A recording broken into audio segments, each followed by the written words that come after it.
The year is 2035. You're an American tourist in Europe, starting your morning in Paris, jumping on a Hyperloop to Rome for lunch, and ending the day with a beer in Berlin. Everything looks beautiful. Grand buildings, rich history, but something feels wrong. The streets are spotless, yet strangely quiet. The cafes are busy, but filled mostly with older people. When you try to buy a souvenir, you discover the shop isn't owned by a local. Entire neighborhoods, ports, and even parts of the energy grid now belong to foreign companies. This isn't a thriving superpower anymore. It feels more like an elegant museum with an entry fee. Back in 2008, Europe and the United States had economies of similar size, with Europe even slightly larger. But today, the paths have split. The U.S. economy has soared past $27 trillion, while Europe has barely reached $17 trillion. The gap between them is now as large as Japan's entire economy. How did a continent known for its high quality of life, strong health care, and deep history fall behind so quickly? It didn't happen by chance. It was the result of choices that weakened it from within. Since 2008, the U.S. economy has grown by 87%. Europe's has grown only 13%. At this pace, by 2050, the average European could be poorer than the average resident of Mississippi. So while an espresso is still within reach, it's time to look at the first major reason for this decline: the collapse of Europe's industrial core, led by Germany's once powerful manufacturing engine. Germany's rise rested on a simple formula: rely on American protection for security, sell cars to China, and use cheap Russian gas to power its factories. That strategy worked until it collapsed. When the Nord Stream pipelines went offline, the foundation of Germany's industrial model disappeared almost instantly. Take BASF, the world's largest chemical producer. Its massive headquarters in Ludwigshafen runs like a small city, producing ingredients used in everyday products, from toothpaste to medicine. But in 2024, BASF announced it would shut down major production lines in Germany. The reason was straightforward. Without Russian gas and with a chaotic shift toward green energy, Germany's electricity costs soared to levels that made production financially impossible. Instead of absorbing those costs, BASF is investing $10 billion to build a new megasite in Zhanjiang, China. The irony is hard to miss. A nation known for strict environmental and human rights standards is driving its own companies to relocate to a country powered heavily by coal simply to survive, and BASF isn't alone. By late 2024, German industrial output fell to its lowest point since the pandemic lockdowns, signaling an accelerating decline in Europe's manufacturing base. The situation borders on absurd. In April 2023, in the middle of an energy crisis, Germany shut down its last 3 nuclear power plants, eliminating clean, reliable power, and then turned to coal plants to keep the grid running. Germany's energy choices have reached an almost unbelievable point. To replace the nuclear plants shut down for the environment, the country is now digging up entire villages to mine brown coal, the dirtiest fossil fuel available. Meanwhile, Europe cannot simply pivot to a high-tech, service-driven economy like the United States because its own regulations have suffocated innovation for years. Europe became wealthy by making things, and now its factories are closing one by one. But the deeper crisis is demographic. If the loss of industry is a heart attack, Europe's population collapse is a slow, fatal cancer. Italy shows this clearly. In 2024, the country's birth rate fell to 1.18 children per woman, far below the 2.1 needed to maintain a stable population. At this level, long-term decline is guaranteed. A young Italian like Matteo graduates with a degree but faces low job prospects, high rent, and a tax system that depends on him supporting a huge retired population. Europe's pensions work on a pay-as-you-go model. Today's workers pay for today's retirees. In the 1960s, 4 workers supported each retiree. By 2050, countries like Italy and Spain will have fewer than 2 workers supporting 1 retiree. That math leads to skyrocketing taxes. And when taxes rise, young people leave for countries with better prospects, shrinking the tax base even further. This is the death spiral. Fewer births, fewer workers, higher taxes, more emigration, and even fewer births.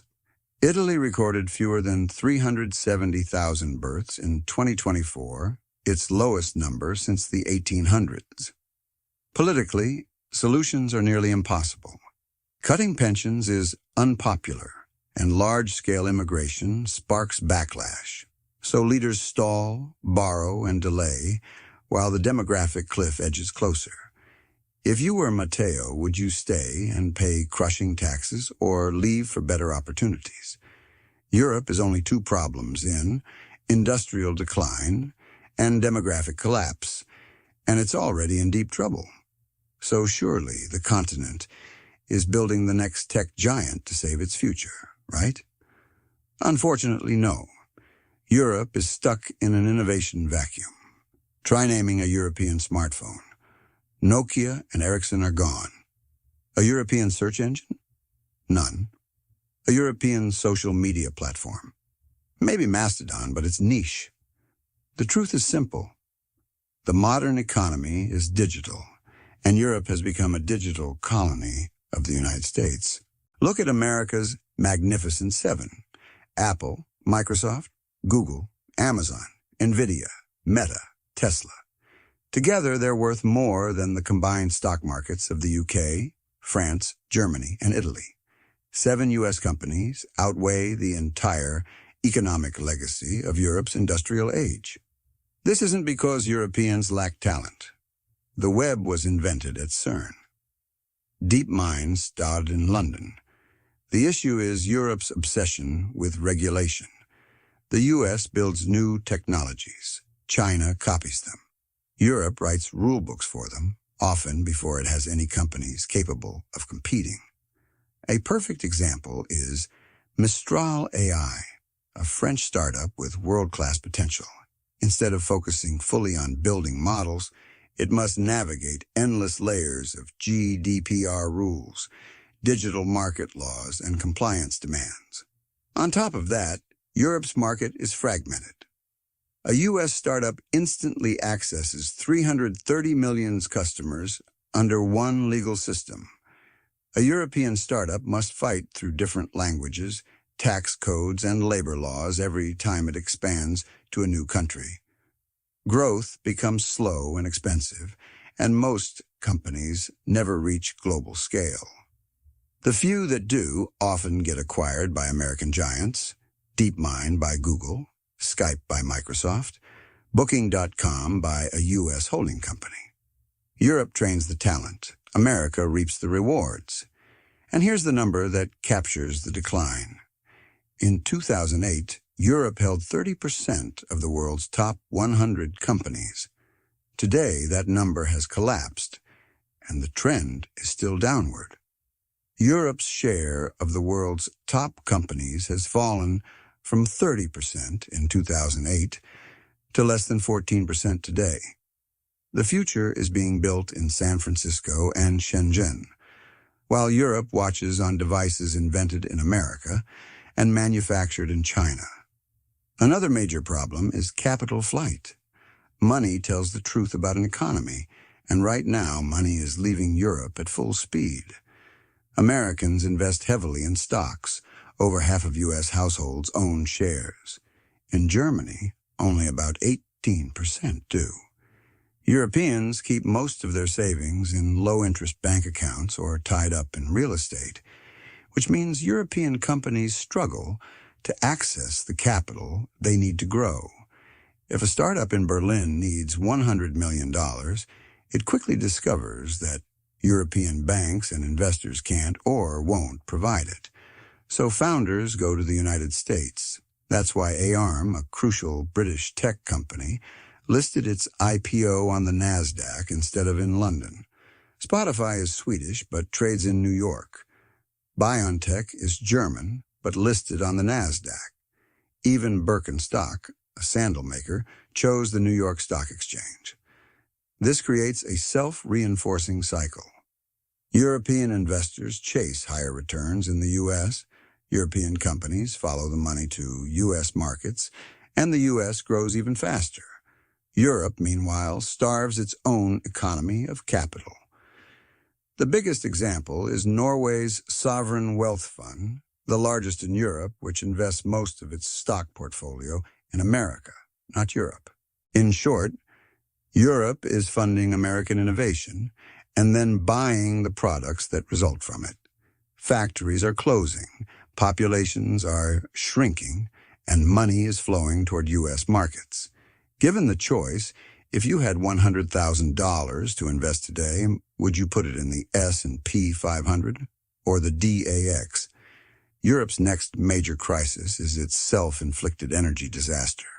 Cheap energy makes life easy. Expensive energy makes everything harder. Over the last 2 decades, Europe pursued an ambitious green transition, but chose a path that crippled its own economy.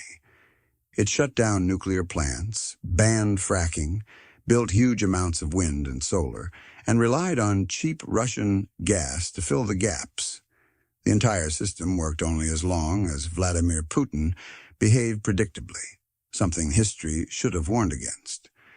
When Russia invaded Ukraine, that plan collapsed overnight.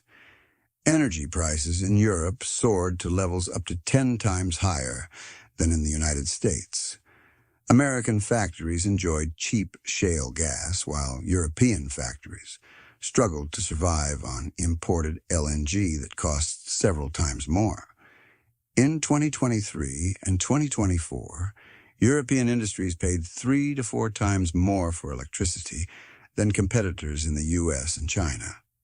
No business can compete under those conditions. Households suffered too. In parts of the UK and Germany, energy poverty became a common phrase as families faced impossible winter bills. On top of that, Europe's reliance on wind and solar without adequate storage created extreme price swings. Power could be nearly free 1 hour and wildly expensive the next. This volatility makes long-term planning almost impossible. While Europe shuts down reliable power to cut emissions, China continues to build coal plants at a rapid pace. Europe sacrifices its economy for a tiny share of global emission reductions, while the rest of the world keeps burning fuel. And then there's defense. Europe spent decades relying on the U.S. military umbrella, the so-called peace dividend, instead of building real deterrence. That era is ending, and Europe is unprepared for what comes next. For 75 years, Europe has lived under the security umbrella of the United States. After World War II, the arrangement was simple. America handled defense, and Europe focused on rebuilding and social programs. It allowed European countries to spend on health care, long vacations, and generous pensions instead of aircraft carriers and fighter jets. While the U.S. built the world's most powerful military, many NATO members didn't even meet the minimum 2% spending requirement. Germany's army became so underfunded that soldiers reportedly trained with broomsticks instead of rifles. But the era of cheap security is over. War has returned to Europe, and the continent suddenly sees how weak its defenses have become. In a major conflict, the British army would run out of ammunition in 2 days. Germany isn't far behind. Now governments are rushing to rebuild their militaries. But every dollar spent on weapons comes at the expense of hospitals, pensions, and public services. Social democracy is costly, and real security is even costlier. For the first time in generations, Europe must pay for both. While facing a stagnant economy, a shrinking workforce, and almost no growth in its tech sector. The numbers do not add up. In late 2024, the EU turned to Mario Draghi for answers. His assessment was blunt. Without dramatic reform, Europe faces a long, slow decline. He called for around $800 billion in annual investment just to keep pace with the US and China, essentially 2 Marshall Plans every year. But achieving that requires something Europe has struggled with for decades: deeper unity, shared debt, and major deregulation. Europe now faces a choice. It either wakes up and acts as a single superpower or continues as a collection of 27 countries in a trench coat, pretending unity exists. Right now, the political will is missing. Germany doesn't want to cover Italy's debt. France protects its farmers, and Hungary does its own thing. There are 2 possible futures. Future A, the Renaissance. Europe reforms, cuts red tape, embraces nuclear power, incentivizes families, builds a capital market to rival Wall Street. It will be painful and require sacrifice, but it could save the continent. Future B, the museum. This is the current path. Europe becomes a beautiful, stagnant retirement home. Tourists admire the Colosseum and Eiffel Tower, stay in hotels owned by Americans, eat imported food, and are served by immigrant labor, while the native population slowly disappears. Decline won't be sudden. Trains run slower, hospitals fill up, taxes rise, until one day the party is over. The lesson applies to everyone. Success is never guaranteed. Europe spent centuries building its civilization, only to risk losing it in decades of complacency. If it can happen there, it can happen anywhere.